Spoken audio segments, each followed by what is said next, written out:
Hey there, this is Chase Jackson, Vice President of Sales and Marketing with Energy Easy, and the topic of this video is on sales.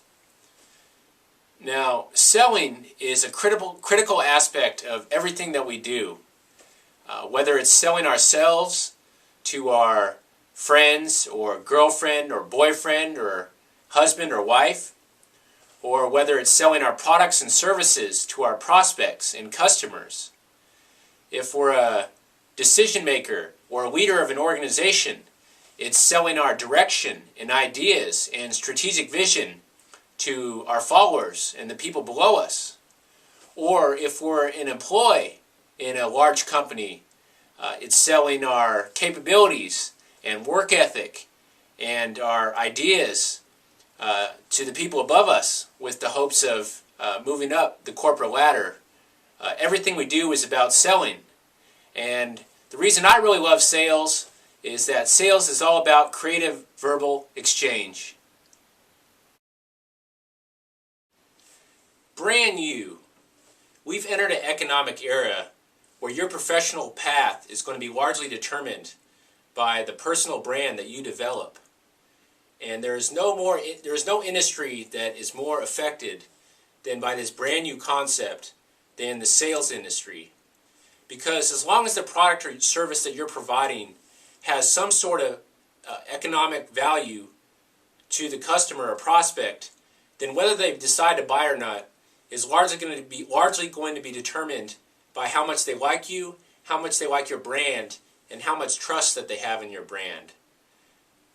Having a great personal brand is a great way to differentiate from the competition, because there is no one out there that has the identical brand that you can create for yourself, because only you have your experiences and your style and your education and your network.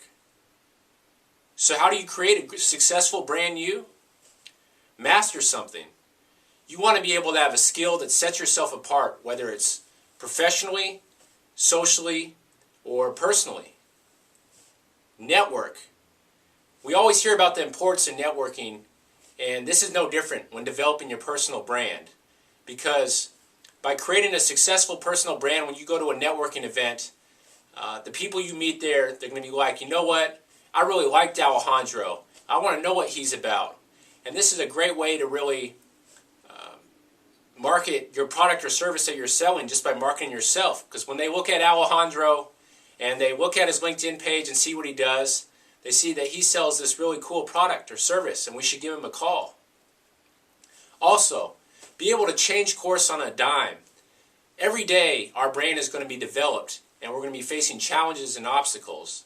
And our ability to be flexible and ability to make the right choices and strategies when these obstacles that come across us are really going to create our brand and really have the potential to differentiate our brand from the competition. And lastly, and most importantly, when creating your brand, is you want to love to learn.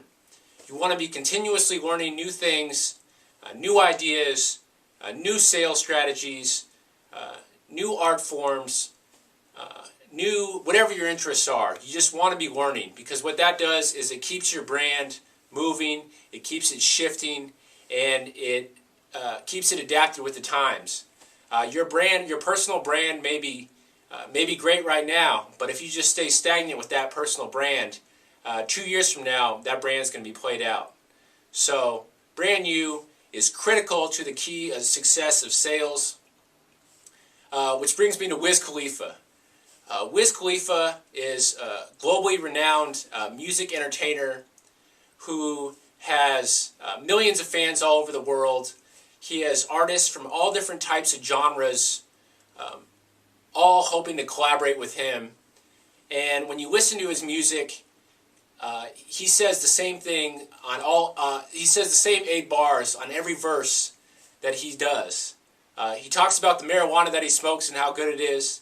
He talks about how nice his clothing is and how beautiful his women are.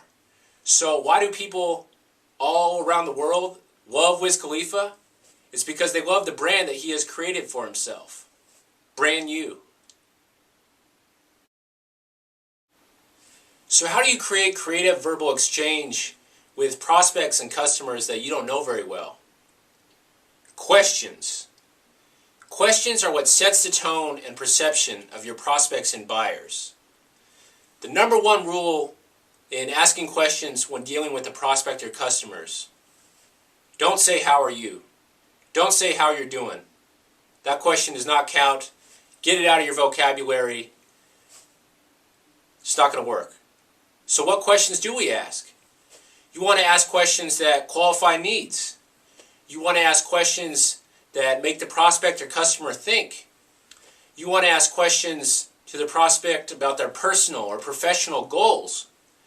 You want to ask questions to the prospect or customer that about recent strategies or measures that they have taken in their position that have reduced operating costs or raised profits for their company. You want to ask questions that make the prospect think. You want to ask smart questions, because if you're not asking smart questions, it means you're asking dumb questions. The questions you ask will make or break the sale. So maybe the biggest factor in determining whether you succeed or fail in sales and business is time management. And a key aspect of time management is the ability to spend your time working with decision makers. So when we go out and present ourselves and sell our brand new and sell our products and services, we want to be able to do that efficiently with the other party being the decision maker, the person that signs the checks, if you so will, in determining whether they're going to purchase our product or service or not. And a couple key tips when working to or wanting to get with decision makers: when you set an appointment with them, keep it brief and concise. Quickly introduce why you are calling. That eases tension on both parties. And also, when you are doing this, make sure to just sell the appointment. Don't try and sell your product and service over the phone. Again, be brief and concise and just sell the appointment. Also, try and differentiate yourself in a way, whether it's a joke or some other kind of comment that'll differentiate yourself from other salespeople, as decision makers are usually directors, VP level individuals who hear different ways that they can be saved money 20 times a day. So, critical factor in the success of being able to sell is time management and using your time working with decision makers. Successful sales is all about creating connections and building strong relationships. And laughter is the universal connection that brings us all together. And humor is also considered the highest form of language mastery. So getting a prospect that you don't know very well to laugh can be an extremely difficult and risky challenge. But if you are able to use your creativity and your instincts and make your prospect laugh, then it will be of great benefit to you in your relationship building and your sales process, because creating laughter between two parties really eases the tension, really kind of erases the "I'm a seller, you're a buyer," at odds with each other dynamic, and makes more of a "we're all in this together" dynamic, trying to find value. So creating laughter in the sales process is of great advantage to you if you can pull it off, which I know you can. Being creative and applying creativity is of huge benefit in business sales. Creativity is the use of original ideas or imagination in your artistic work, and the application of creativity is really one of the main reasons I love what I do, being in the sales and marketing industry. When I'm working with prospects or customers, I can apply my creativity, whether it's through presentations or videos or the way I dress or creative verbal exchange, by bringing my own personal creativity into our salesperson to customer prospect interaction. It's a great way to really make myself stand out from the competition, and it's also a great way for customers and prospects to see something different in their day and to look forward to the next time that they interact with you. In the American corporate business environment, day-to-day business can become very mundane, and each day can kind of turn into another.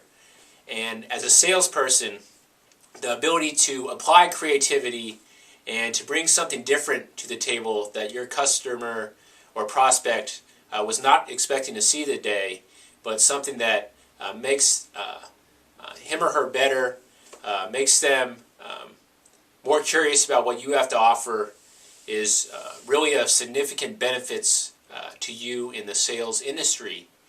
A couple hindrances to being creative is negativity.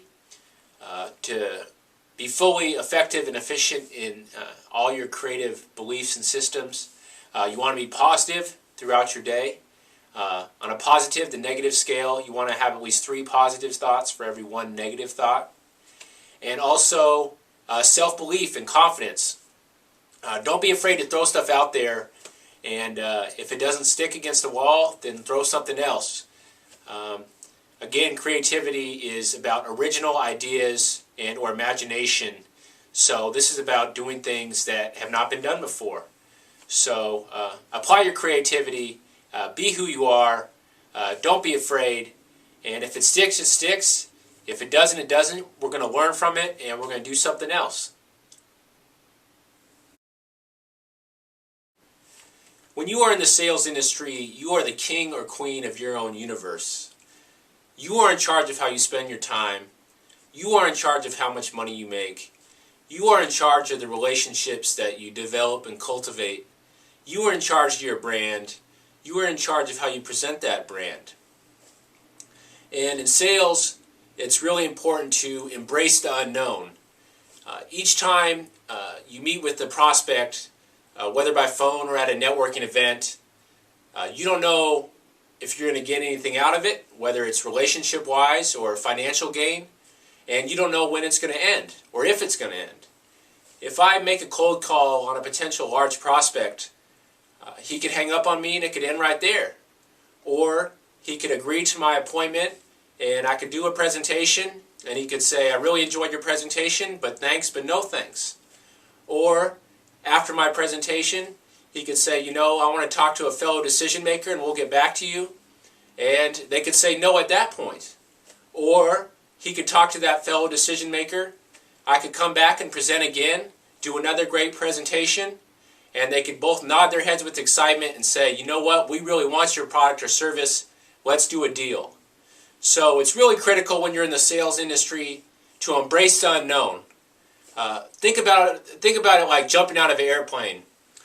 There's a chance that that parachute might not come out and you might go splat on your face, but there's also a chance that it will come out and you'll land softly on a nice pile of money.